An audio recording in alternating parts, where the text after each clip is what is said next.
Salut tout le monde. Alors aujourd'hui on va commencer notre placo.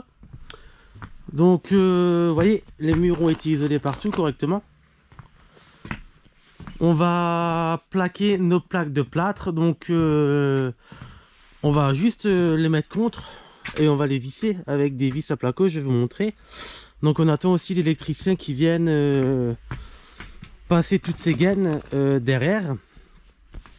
Et puis voilà, donc on va faire le plafond aussi. On aura un lève-plaque pour montrer les plaques en haut. Vous verrez aussi sur la vidéo. Donc voilà, je vais décharger la palette de placo du camion. J'ai vite de me dépêcher parce que dehors il pleut. Et puis je vous montre ça. Allez, c'est parti.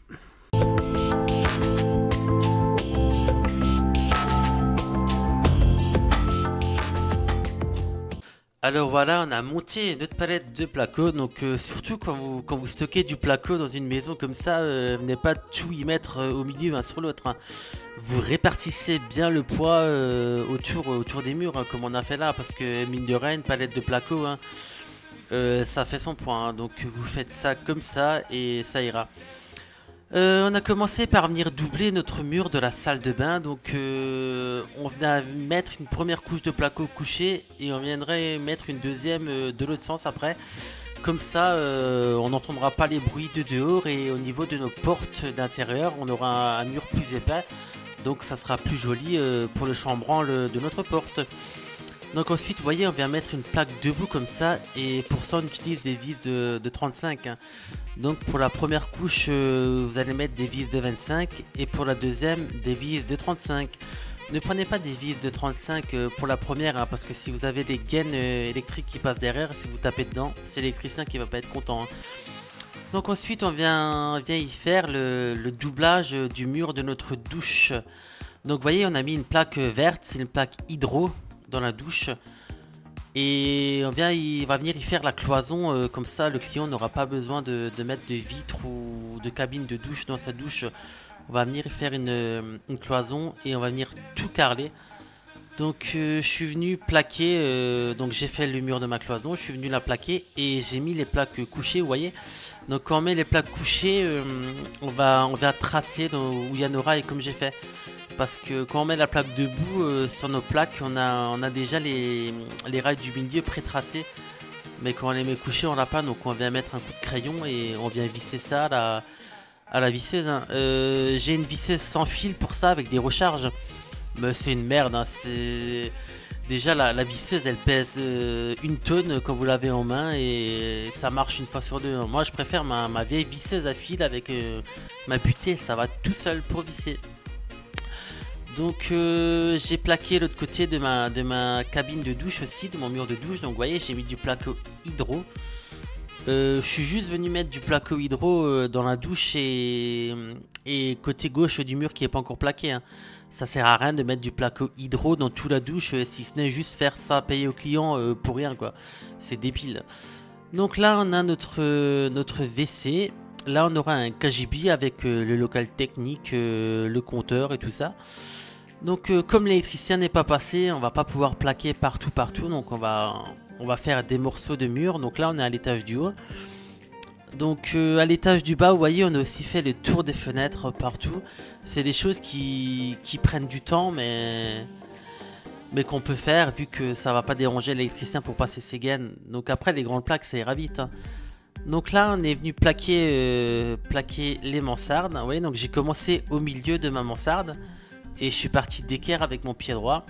Et je viens mettre ma plaque.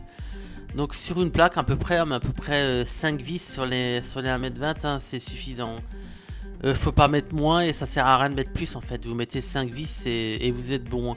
Avec vos fourrures espacées de 60 cm, hein, bien sûr, hein. Donc quand on a mis notre première plaque, on va venir tracer après quand on arrive au bout. Vous voyez comme j'ai fait là, où il y a nos fourrures, parce qu'après quand on viendra avec notre plaque de plâtre, donc déjà on va être à deux, on va la tenir, ça va être emmerdant, on va avoir la visseuse dans la main et on va pas trouver notre rail pour visser. Donc visser ça sera tracer, ça sera plus pratique, vous allez voir. Donc là j'ai laissé un petit décrochement, vous voyez, parce que sinon avec la mansarde on allait passer dans la porte. Donc j'ai laissé un petit décrochement et on viendra y faire un petit caisson. La rénov, hein, c'est comme ça, ça va pas toujours comme on veut, hein. Donc là on se trouve dans la deuxième chambre. On va venir commencer à plaquer aussi. Donc on va commencer par plaquer la mansarde. Donc comme je vous ai dit, on va venir y prendre l'équerre. Vous voyez, on prend une grande équerre comme ça, on part bien avec notre pied droit du bas.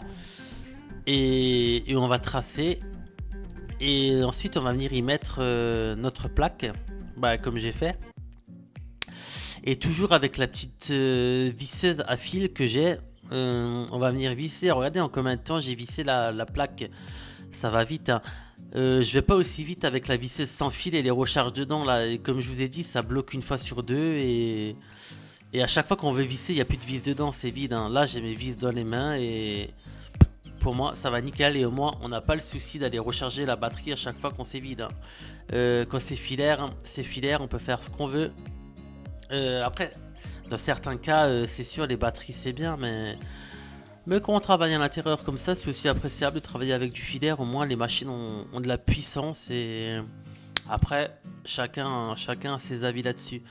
Donc, vous voyez, comme je vous ai dit, on est venu y mettre 5 vis sur les 1,20 m de la plaque. Donc, quand on arrive là, après, on va pouvoir venir prendre nos côtes gauche et droite de notre plaque. Donc ensuite je suis venu faire les découpes des pieds droits. Donc à cet endroit là l'électricien avait des gaines à passer.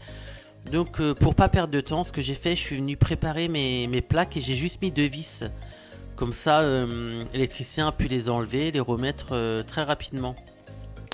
Donc vous voyez je suis venu faire un chanfrein de 45 degrés sur ma plaque. Comme ça la plaque quand on va la mettre contre va bien plaquer en bas de ma mansarde et je vais pas besoin avoir à venir y faire de la colle ou quoi que ce soit pour remplir, vous voyez, parce que des fois il y en a, ils ont une grosse épaisseur et après même avec la bande papier ça va pas couvrir et il faut mettre double bande pour les enduits et tout et ça fait que du temps de perdu. Donc là vous voyez je suis un demi plus bas, donc je vais juste lever un petit chouille ma plaque et ça va venir plaquer parfaitement le long de ma mansarde.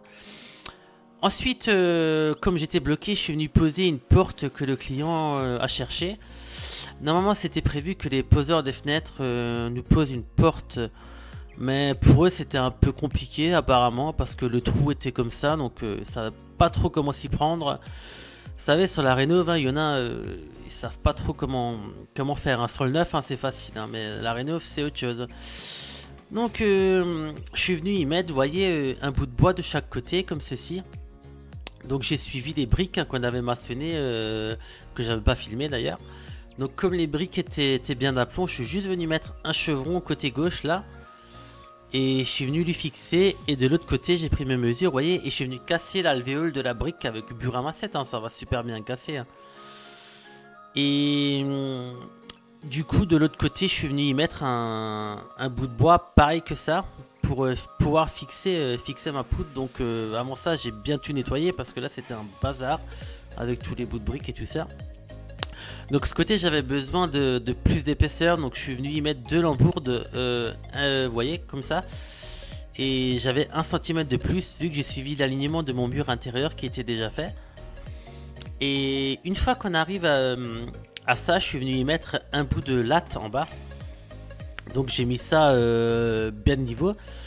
Et mon cadre de porte était fait. Donc j'avais plus qu'à poser ma porte. Donc je suis venu y mettre bien sûr un compris-bande sur chaque chevron tout autour. Pour faire l'étanchéité de ma porte. Et j'ai calé la porte avec des serre-joints. Et je suis juste venu la visser partout. Et j'étais bon parce que tout était bien d'aplomb correctement. Donc il n'y avait pas besoin de s'ennuyer à régler quoi que ce soit. Donc on a juste pas mis la poignée parce que le client avait zappé d'acheter la poignée. Enfin il pensait que la poignée était avec la porte, mais elle n'était pas avec la porte. Donc provisoirement on a pris un tournevis pour faire nos tests. Mais là on va pas, je ne l'ai pas fermé parce que ça sert à rien de la fermer si on n'a pas la poignée. Donc autour je suis venu mettre de la mousse polyuréthane aussi, vous avez vu, pour faire bien l'étanchéité.